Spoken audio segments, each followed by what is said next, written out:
I'm Georgia Stull of Heartland Quilt Works, and I love to do craft projects. And when I can do a simple, quick and easy project on my Statler, well, that's even better. So I've created just such a project for you, and we're going to make that today. My project is mousepads. I like to use a mousepad at my desktop, but I also like to use a mousepad with my laptop. The problem is it's kind of hard to store them and they get left behind. So I'm going to create a very thin mousepad, and it will store between the keypad and the lid of my laptop, and I don't have to worry about losing it. What kind of fabrics am I going to use? Well, I'm going to use a nice soft flannel for the bottom and a very thin, short pile but dense minky fabric. It's very soft and the mouse moves easily over it. I am not going to use batting because I want to keep it thin. The good news is this project will showcase many of the new features of Creative Studio 6, and you'll see how exciting those features are. I also want to point out that the patterns I'm using are free and available to you. Many of them are on the Gamma website. If you've not downloaded them, just go to the Gamma website, and they are provided by a variety of pattern designers. The pattern that I'm going to start off with is Geometric Square, and is actually on your machine on the Statler Stitcher patterns. So let's get started. You'll see how quick and easy this is. I'm choosing Geometric Square, and I usually put my patterns on the screen by simply choosing Repeat Patterns and OK. In this case, I know I want a 9-inch square, so I'm going to highlight and change the number of the height to 9 inches. Freeze aspect was on, and that made it change the width automatically. Let's put that pattern on the screen. So we have a 9-inch square, and now I want to close the repeat pattern setup, and I want to choose the pattern P2P Yin Yang. It's kind of a neat pattern, and you want to be sure that the pattern height is changed to 0.5. The pattern width will change accordingly. So this pattern is selected, made to 0.5. The pattern on the CAD screen is selected, and look at this new icon. It's a little paintbrush, and it says Apply Pattern. Let's click on that, and you're going to see a very exciting feature. This pattern has followed that path of that previous pattern on the screen and created a framework. Notice that that original square is still highlighted, and that's great because now I can just simply hit Delete. And you'll see that that P2P pattern is individual patterns that have followed the path of the pattern on the CAD screen. Isn't that exciting? And you note that Apply Pattern works only with P2P patterns. I don't actually want to keep this as individual patterns, so I'm going to use Marquee Select. Just click in the Open CAD screen, drag down and to the right, and see how that grabbed all the patterns. Right-click, and I want to combine patterns. And now that frame is one pattern all by itself. That makes it much easier to deal with. All right, we have the framework on, and we're going to make this one very easy because we are going to choose this pattern by One Song Needle Arts. Repeat Patterns, click OK, it's on the screen. Well, obviously it doesn't fit, but it's so easy to edit these patterns. I'm going to tuck this little square in this corner, and I'm going to the opposite corner, and do you see with one movement, I do a lot of editing right there with that one movement. I happen to like my grid at 0.25. You may choose to put it at a different size. I like my patterns to fill the space completely, so that's what I use.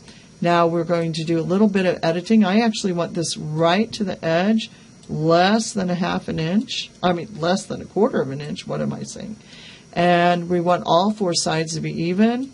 And just like that, we have completed one mousepad.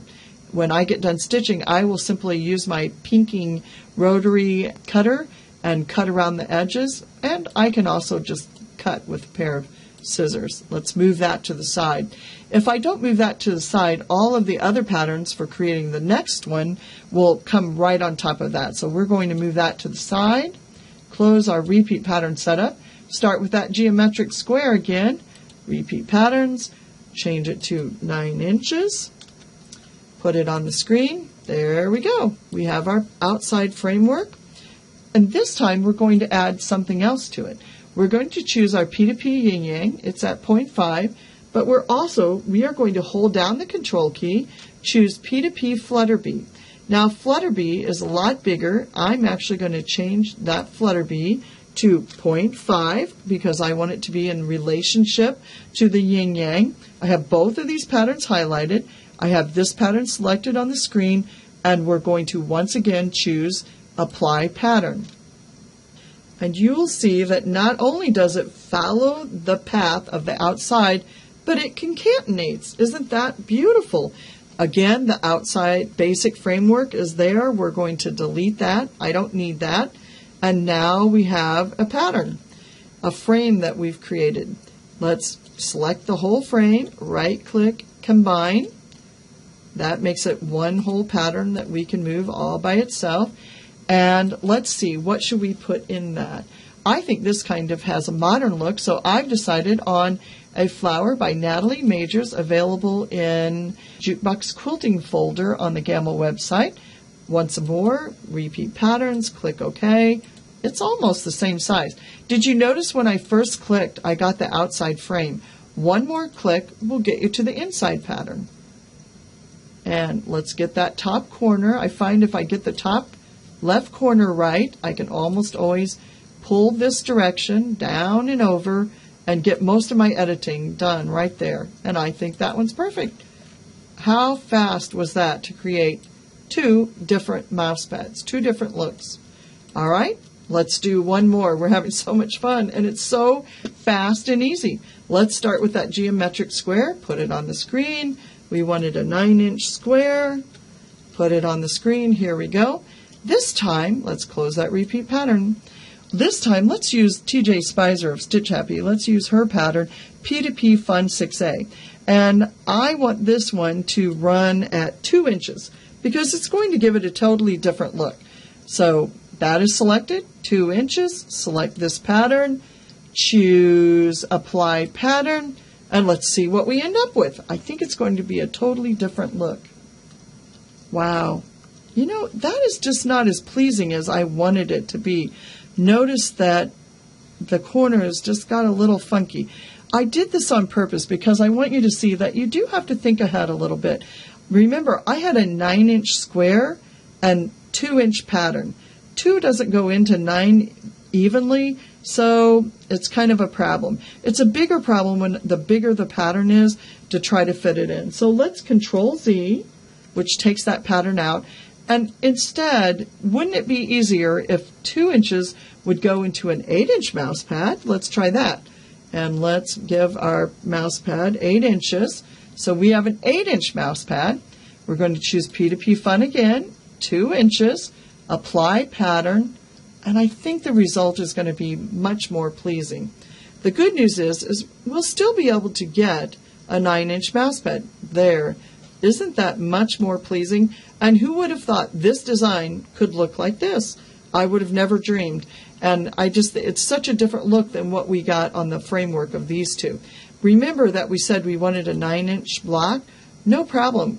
Marquee select that whole thing, and let's actually pull it till we see 9 inches here. When I get 9 inches, it doesn't have to be perfect. That's about 9 inches. So I reduced it to 8 to get that pattern to fit in perfectly, and now I'm able to make it bigger. Now, on this pattern set, I'm actually going to use this outside. Let's get that outside pattern. You know what? Sometimes it's hard to choose a pattern, but you can use your greater than or less than keys on your keyboard. And watch this. It's going to go until I get, whoops, I needed to go the other direction, didn't I? Because I want that outside framework. Now I have it. And I want to double click so I get the orange handles because it pulls from the center out. I want to make this just a little bigger.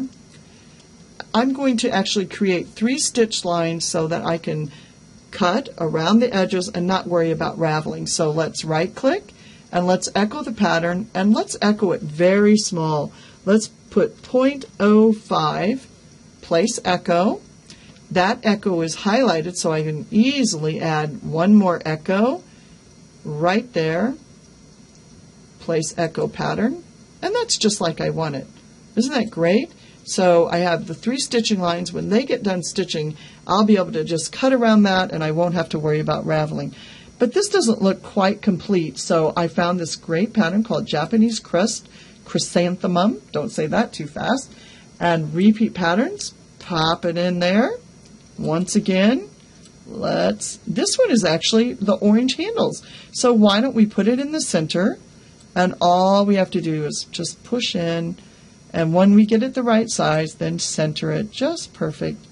Look at that. How quickly we created 1, 2, 3 mouse pads with totally different looks, fast and easy. I hope you've enjoyed this. Thank you for sharing this time with me.